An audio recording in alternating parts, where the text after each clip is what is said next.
I want to talk all about progesterone when preparing for an embryo transfer. Whether you're preparing for a frozen embryo transfer in a medicated cycle or even a cryo-natural cycle where we're timing the transfer around when you ovulate, you're going to have to take some progesterone. Progesterone is exactly what it sounds like, progestation. It is a pro-pregnancy hormone that stabilizes your uterine lining and promotes the development of a healthy pregnancy.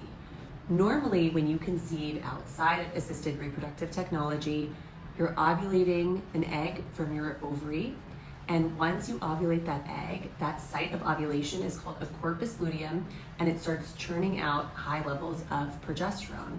And this in turn transforms your uterine lining and prepares it so that it becomes receptive to the embryo that will eventually form and implant, hopefully, about a week later after ovulation.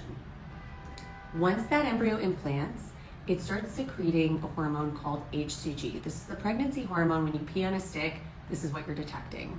That HCG is a signal that sends a message to your ovary and tells it, instead of breaking down that corpus luteum and preparing for a period, the HCG signal tells the corpus luteum to keep making progesterone and supporting that ongoing pregnancy.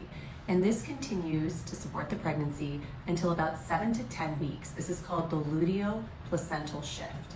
And this marks when the placenta starts to form and become functional and starts to make estrogen and progesterone to support the pregnancy.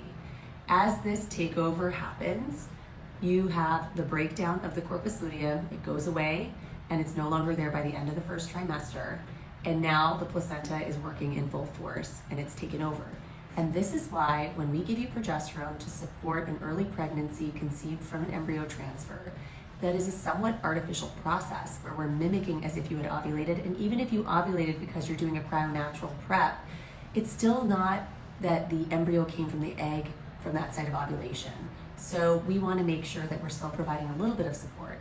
So for whatever reason, if you're taking progesterone, whether it's a medicated or cryo-natural cycle, we can start weaning that progesterone and taking it away as that placenta takes over. And this is why I start weaning progesterone on my patients between 7 and 8 weeks, and then I usually stop it between 8.5 and 9.5 weeks.